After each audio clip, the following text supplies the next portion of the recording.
gentlemen, please make some noise for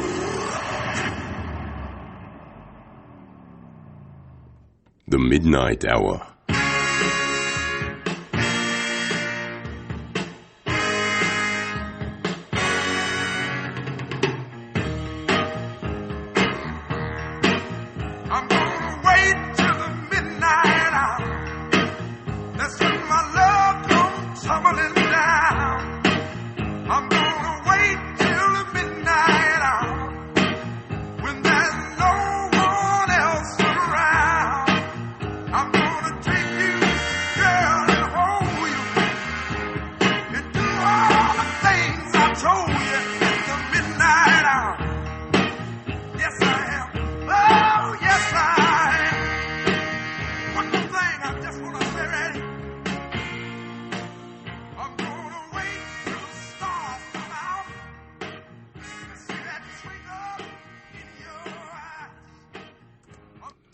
Salutations.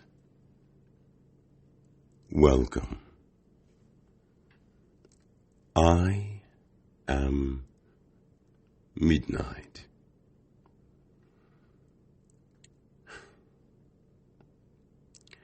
This episode is another that was not expected, but I would feel remiss if I did not mention it. Much has occurred as of late,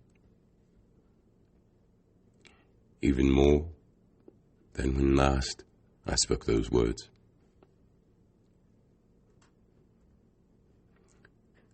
This occurrence that I'd like to speak with you about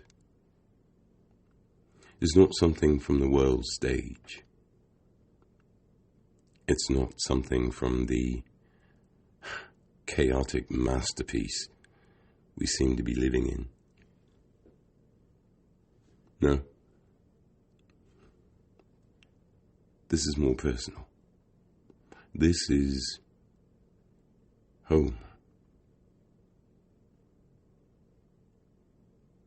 The time is now 38 minutes past the hour.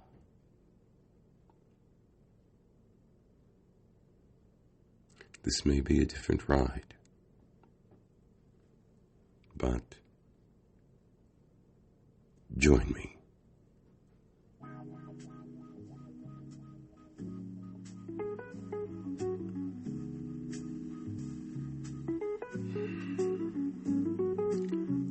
Recently,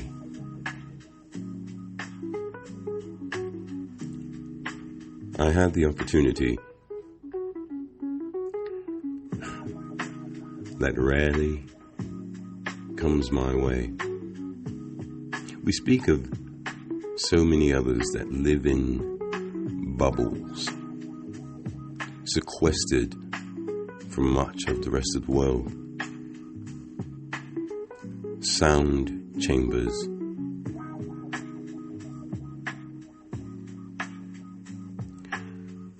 only hearing that which affirms what they are thinking. Strange, but if we're not careful, we may find that we've slipped into our own individual bubbles.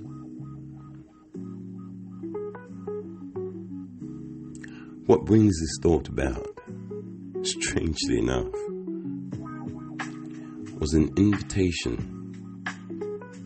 for my daughter. An invitation to join one of her schoolmates who was having, as it was described, a football party. bearing in mind my daughter is not exactly a football fan. Not in the Western sense of the word. Manchester, Liverpool, yes, but not so much this. Red flag number 1. I pride myself on being well acquainted with her friends. This friend I did not know.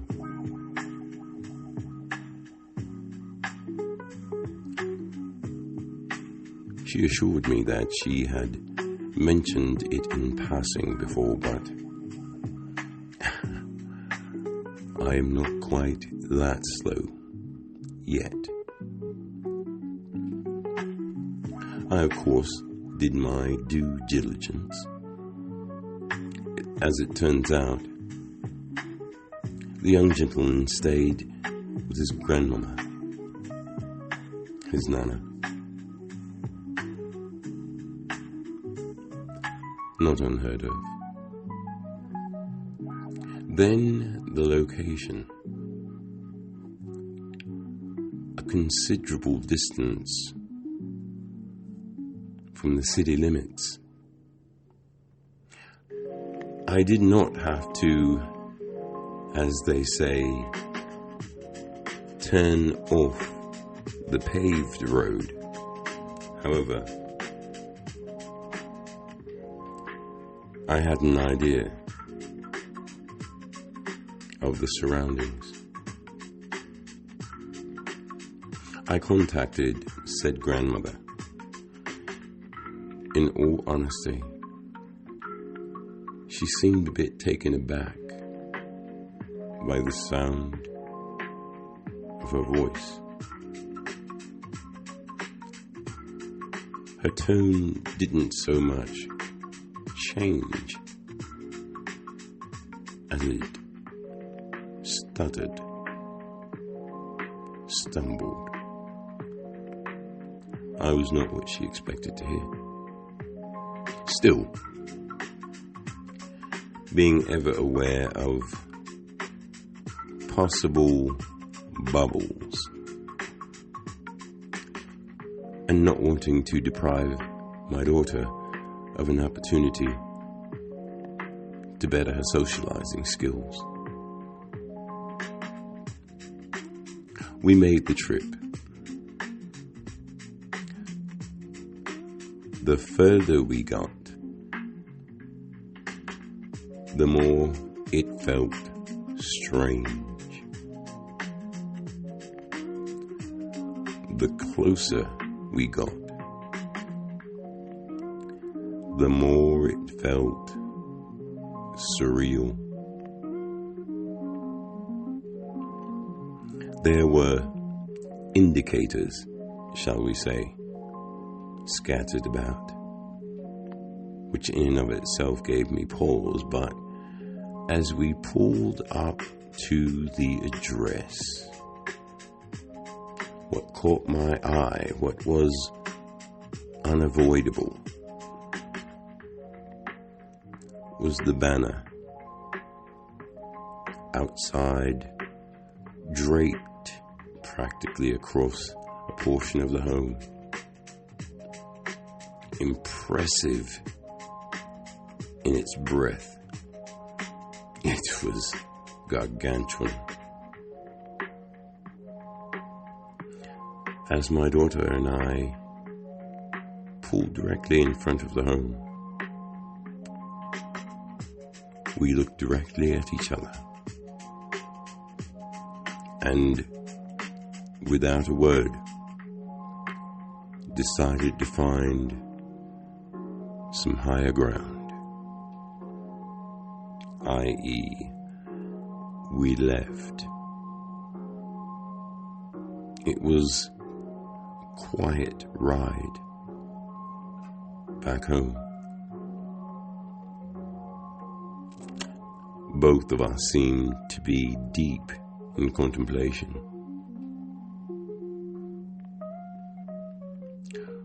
What brought this about, you ask?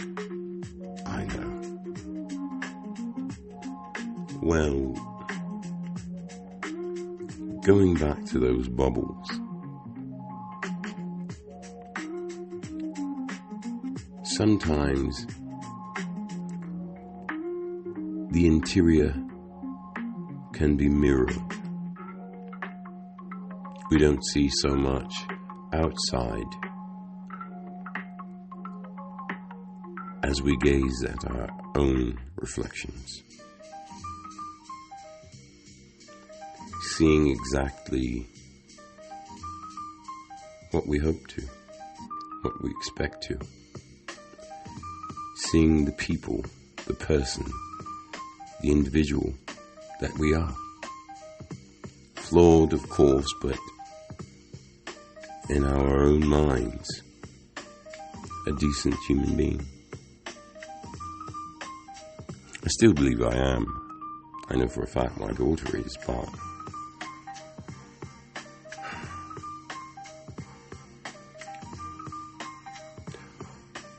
as we approach the home, what caught her eye was the immense banner with the name Trump.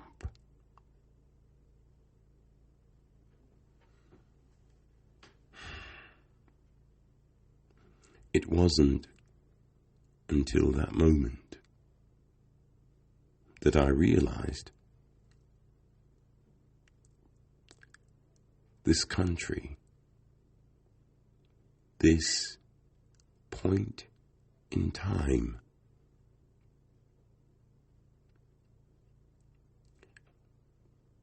it has produced a new categorization. I had not noticed that an entire range of emotion had become indelibly imprinted upon our lives. There were always subsets of the good and the bad. But now,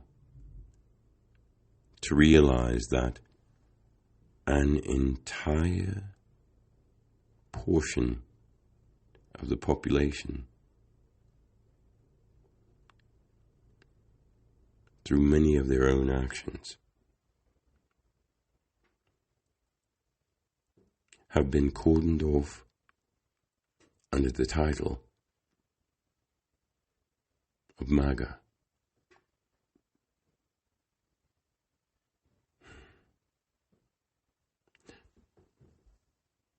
It has almost, for some, become a slur, a level of profanity. To actually look at what someone has adorned their domicile with, and instantly, almost as if Skull and Bones or the radioactive moniker or the hazardous symbol was there in its place. It elicited not fear, but a level of revulsion. I say this to you because I did not expect to feel it. Of course, I had no intention of leaving my child there, but there again,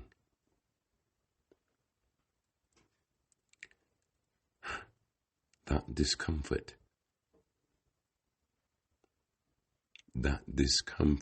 with what might occur, what might be said.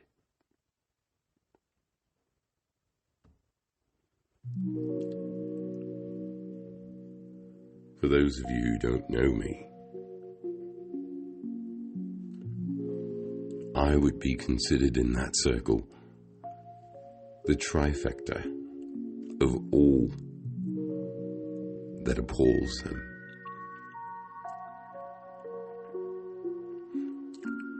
Through no effort of my own, simply by being who I am.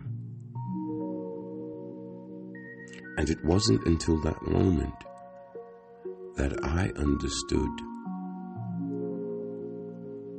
minimally what bigots, racists, neo-Nazis, give it a name. I understood what they felt. Whether it was justified or not, and of course in 10 out of 10 cases it is not. But there it was. I immediately drew all the conclusions necessary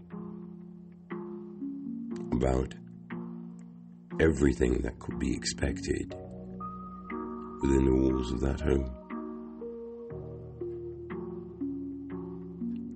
I utterly and completely forgot about her schoolmate.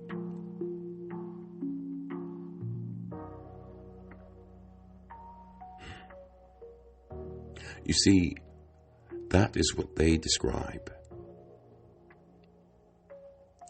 That borderline disgust when they see someone non-white. I didn't get that. How could the mere sight of someone, how could the mere mention cause minor nausea, elicit such pure disdain?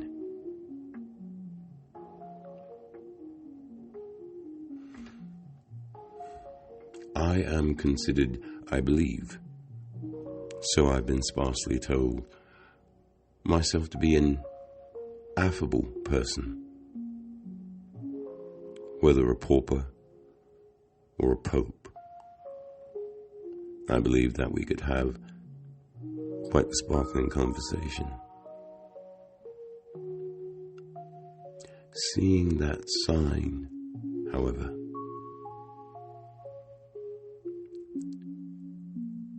it belied all thoughts of communication. We've all watched or heard of someone who is distancing themselves from those they would normally not, due to political decisions, as it's called.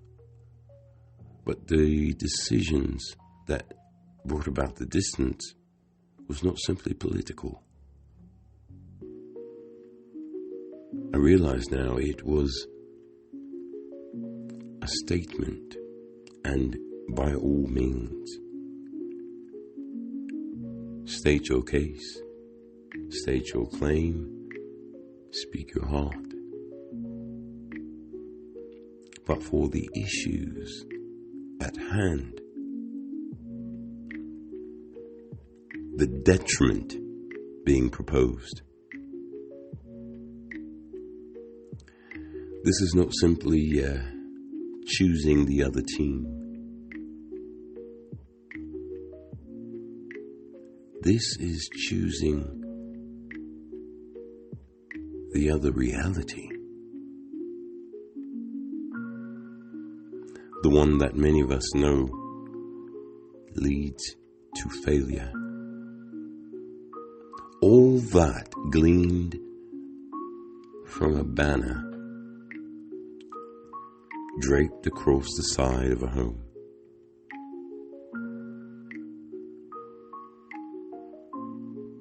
Unfortunately, and to a bit of my shame, it might as well have been a warning sign.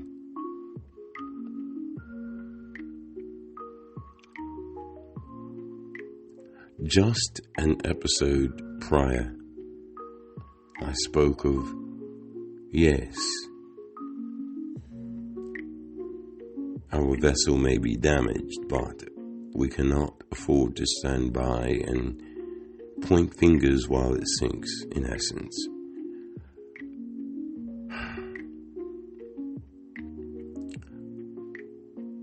Although I still hold tightly to that belief,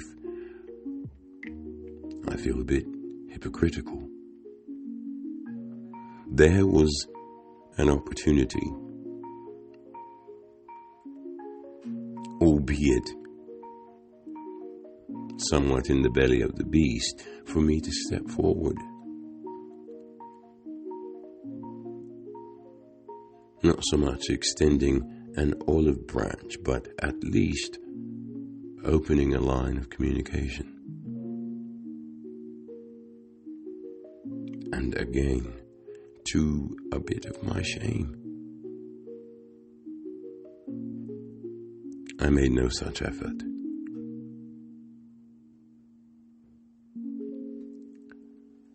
My conflict comes in the fact that it has not bothered me.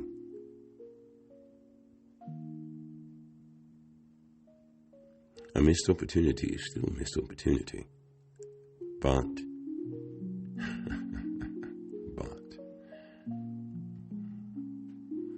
I cannot speak for others. But I have spoken exhaustively to and with others,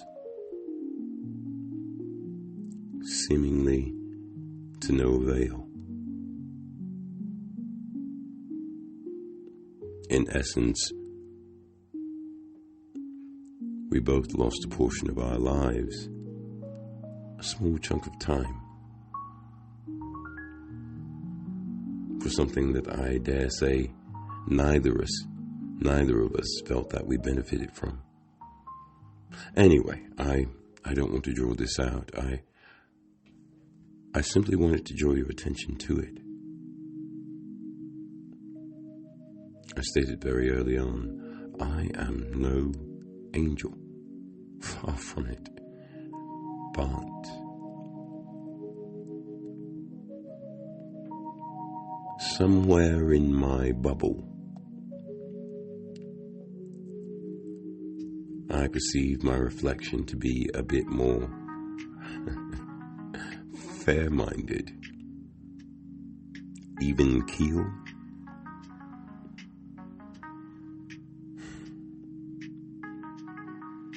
I have not resolved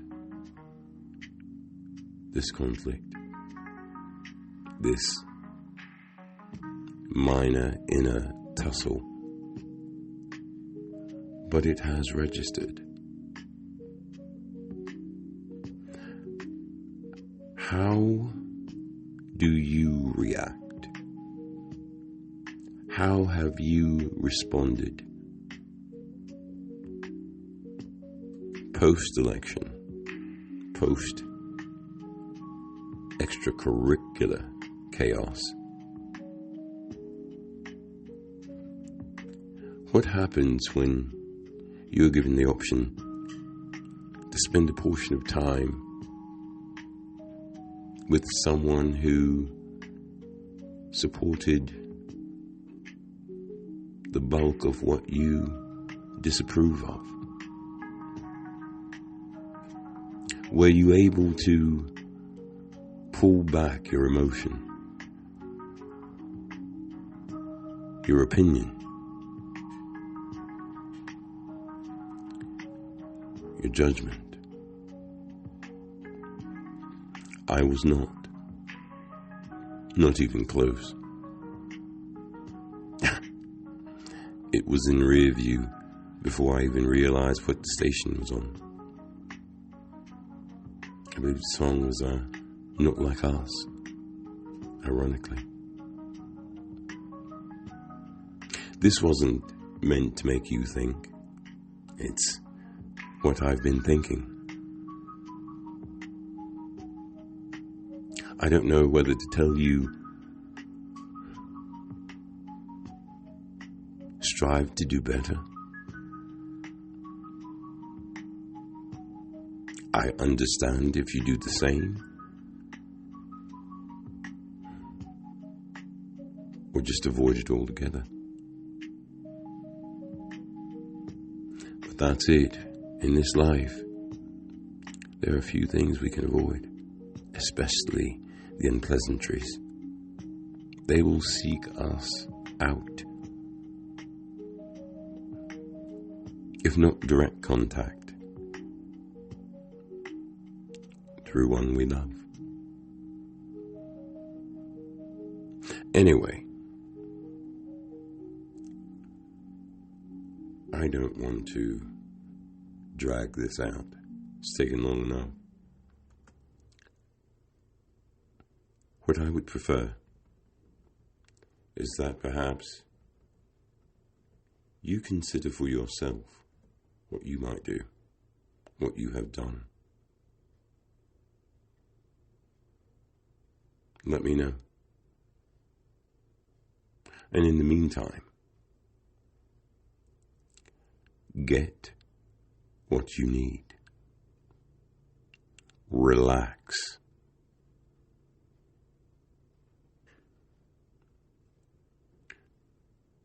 Consider your bubble.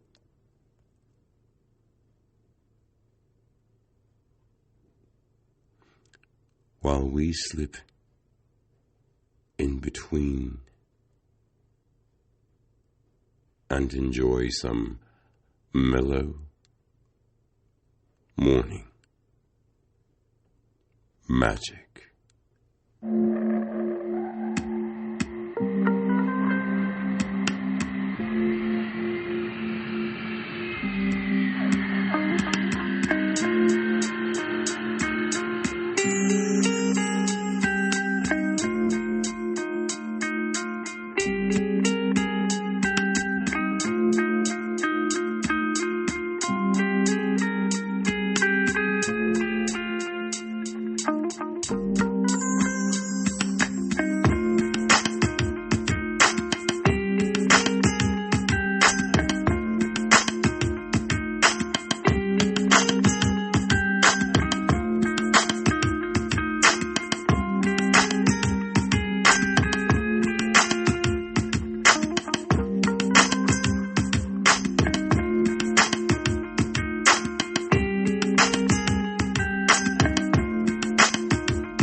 I would like to thank you for indulging me. That was a bit haphazard. I tend to arrange things prior to the beginning of an episode. This was, unfortunately for you,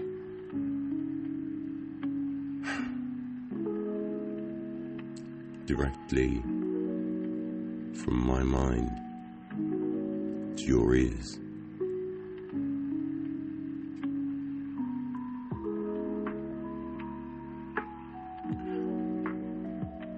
I believe I expected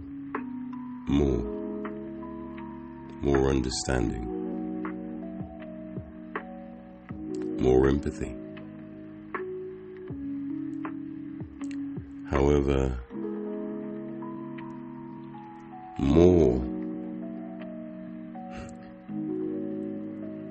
is rare these days.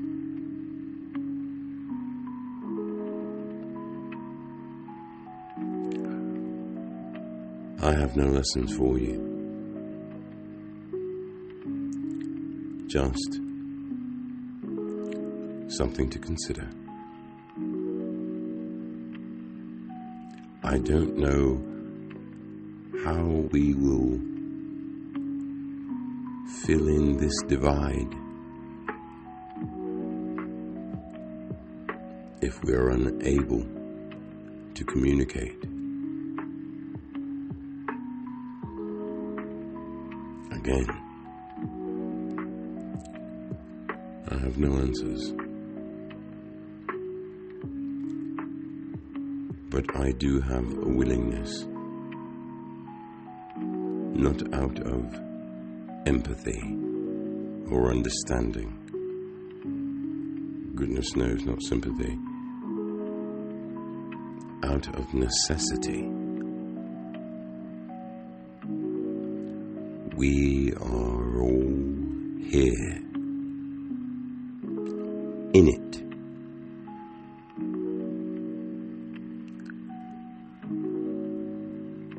We will all drown if we are struggling against each other.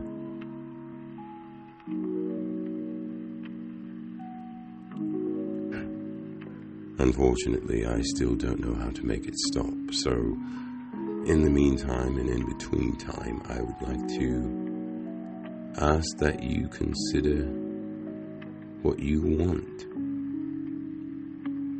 Do you want to reconcile? Or is it simply better to jog on?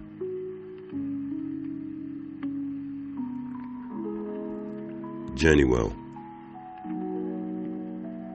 Stay safe.